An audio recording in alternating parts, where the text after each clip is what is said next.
Alright, so here we are. Time to talk about Ant-Man and the Wasp: Quantumania. I went with my family who, my dad is a casual Marvel movie watcher. We kind of binge watched all the MCU movies before Endgame and things. And then the rest of the family, they're like casual. My sister had already seen the film a few days before, so she came and saw it twice. So I guess she must have enjoyed it. But I think I took the most away from it. I'd heard mixed things about this film going into it.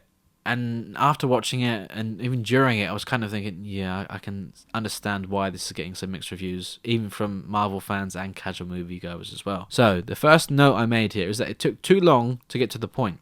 There was so much, almost like TV show writing, where the main character, in this case Janet, is keeping some secret where has something, where she's related to the villain in some way, which of course we find out she is. But it's like, I never told you this, or I should have told you. And then like this comes up with like two characters in the film. It's like, I should have told you this. Oh yeah, I didn't tell you about these guys. Oh my God, Janet, all this could have been avoided if you just told your family. Don't go to the quantum realm. There's this really bad guy called Kang. We should avoid him. Okay, cool. We won't go there. There you go. Job done. But no, keeps them secret. So Cassie ends up building this machine to send a signal down to the quantum realm, which ends up sucking them in because Kang's found the signal and he knows it's Janet, and they have to. Yeah, so the group all gets split up, and despite the film being called Ant-Man and the Wasp didn't do much. If anything, the main characters were Scott and Cassie. So yeah, it's like she was a supporting character in her own film, which I guess it's more of a titling marketing gimmick. I suppose Ant-Man is the main character. So yeah, she should have had a bigger role to play. Okay, so there was a moment in the film where Cassie revealed she had a suit all along to save them at this specific moment in time. But there were moments earlier in the film where her and Scott were like being chased and under attack from these quantum realm alien creature things, where she should have used her suit. I don't know why she decided to wait. It's not like how could you forget you have that with you? But it's this whole thing like, oh yeah, by the way, I've got my own suit. And Scott's like, what? You have a suit? And it's like, yeah.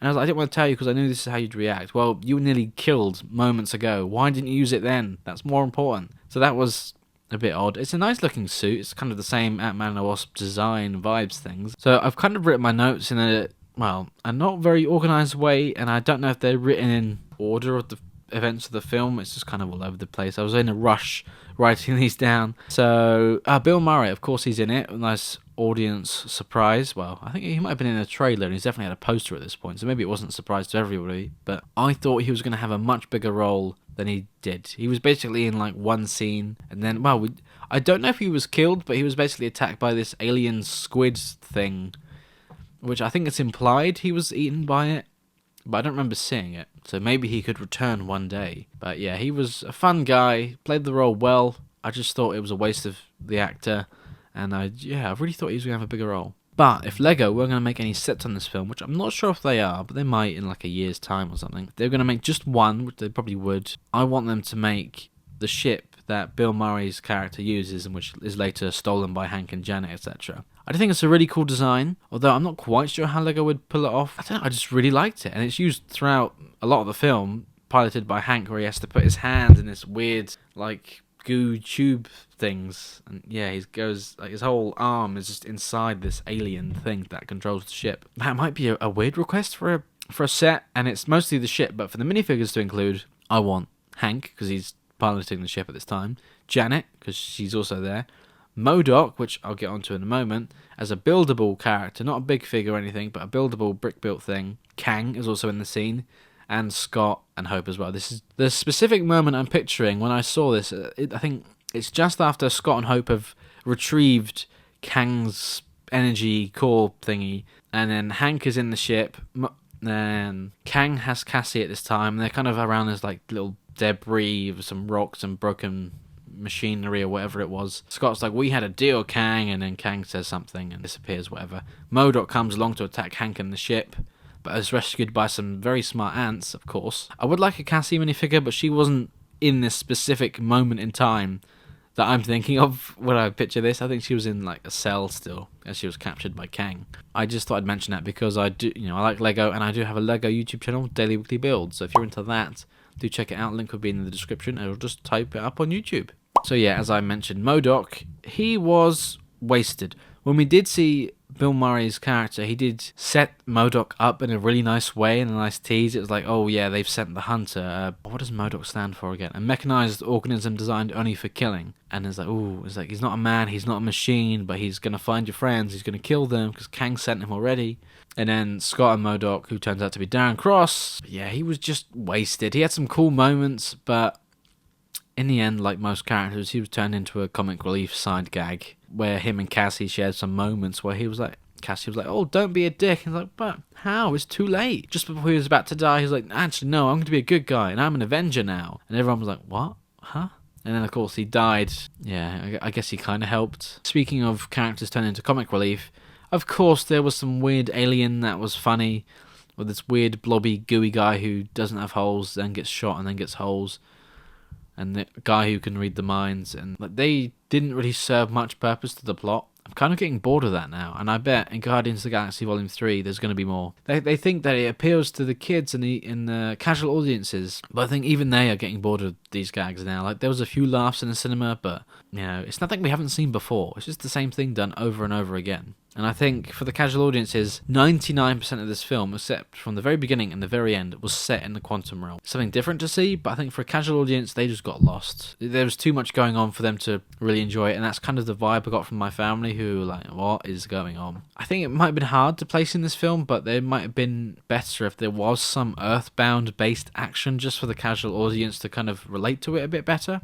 But it was kind of funny because when the film did end, my family left before the credit scenes. Like, they were all getting up because the lights start to come on, everyone thinks it's over, apart from the real Marvel fans who stick through it when the lights go back down to play the clips. And I was like, I'll meet you out there. I'm going to watch these. I'd already heard about what these end credit scenes are, and I've seen some leaked footage, but I wanted to see it for myself. So they all left, and I just sat there, and I was like, yeah, this is all right. Maybe I could do a cinema trip by myself. So I thought that was pretty funny, those Marvel rookies. A lot of people were saying that this film sets up Avengers Kang Dynasty, which of course it does. And I briefly touched on this in last week's episode, where I think people are thinking that Marvel movies are beginning to turn into like TV episodes where the Avengers Kang Dynasty is going to be the season finale, which I suppose you could look at it that way. Even for Marvel fans and casual moviegoers, you want people to be able to just come in and watch it, leave with a completed story. Yes, it ends with them defeating Kang, but then Scott's like, is he really dead? He told us bad things were coming. Did I do the right thing? I like that how it plays on his mind.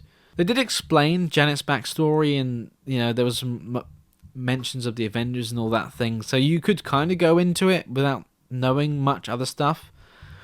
But to understand more of the payoffs, you really had to have seen previous films, not just the Ant-Man films, but probably, you know, the Avengers Endgame and Infinity War and all that as well. And just on an interesting side note, there were more curse words or foul language or however swear words or whatever you want to call it in this film that I expected. Obviously, it was only like I think it was a 12 or a 12A rating in the UK.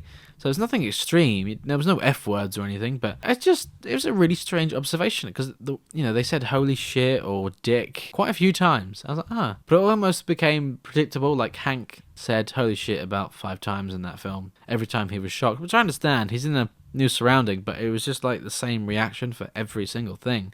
I'm not complaining about it. It's just a weird observation that I made, that was all. A few people were unsure when they recasted Cassie, because she was played by a different actress for her brief scenes in Avengers Endgame. But I think Catherine Newton, who plays her now, is absolutely fantastic. She really impressed me with the way she played Cassie, and I'm looking forward to seeing her in future MCU movies. Whether or not they're setting up young Avengers or anything like that, there is a focus on younger heroes. She's going to be one of them. But the last little note I made on Ant-Man and the Wasp Quantumania here, again, not quite in order because I already talked about the ending earlier, but here we go back to talking about the ending. I read somewhere that the original planned ending was for Scott and Hope to be stuck in the quantum realm because, the others managed to get out, and that almost happened. You almost think, oh my god, because they build this portal and they manage to get back home. Scott is fighting Kang kind of hand to hand, almost beating him actually. And then, Hope, Cassie, Janet and Hank, they all get sucked back through. They're all fine. And then Scott's left behind. It's, oh god, what do we do? Hope goes back in, she helps him, but then the portal closes and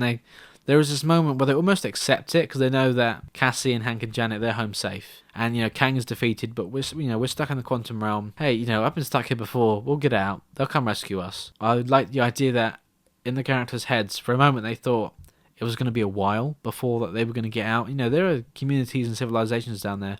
They just help these freedom fighters overthrow the evil ruler. But then seconds later, the portal opens back up, and then Scott and Hope return home. It's not really implied how long it took Cassie to rebuild this little portal device because it was broken, so I don't know if... It seemed like it was instantly, which I hope it wasn't, because it makes it too easy to get to the quantum realm and do all these things if she can just make this device just like that, and hey, we're back. And then you got another montage similar to the one at the beginning of the film where they're celebrating Cassie's not birthday but his birthday to make up for all the ones Scott missed. They're all having a nice meal and Scott's, getting recognised and everything. But, while Scott's walking down the road enjoying life, he has these thoughts like, oh yeah, did I do the right thing? Is Kang still out there? He said, oh, if you stop me now, bad things are coming. Like, should I be worried? But he's like, actually, nah, it'll be fine. Or is it? I like that. And it's going to, hopefully next time we see Scott, that it's kind of going to drive him a bit paranoid, almost similar to what it did with Tony Stark with the whole Thanos thing, with the PTSD. I don't want him to kind of rehash that storyline, but I'd like to see elements of that play on Scott when we next see him, which I probably won't be until the next Avengers film at this point. So I'd like him to not go crazy, but just be a bit more prepped with quantum realm stuff, maybe. I think that'd be pretty interesting, because he's usually a happy guy who brushes things off, which he kind of did. But when Kang comes back around and he's there, he's going to be like, I had a bad feeling about this and I was right. Those are my thoughts on Ant-Man and the Wasp: Quantumania. Obviously, the post-credit scenes, the first one was the Council of Kangs, almost. Them being like, oh, the Exiled One was defeated, and they're, the Avengers are beginning to touch the multiverse, and they're learning more ways. We have to stop them. And then the second one being a clip directly out of Loki Season 2, where Loki and Mobius have travelled back in time. I think it's like late 1800s, early 1900s, where they're at this kind of science convention, and there is a Kang variant, Victor Timely, who's there presenting his ideas of ways to control time, which would be interesting. I mean, we didn't see Kang die at the end of the film.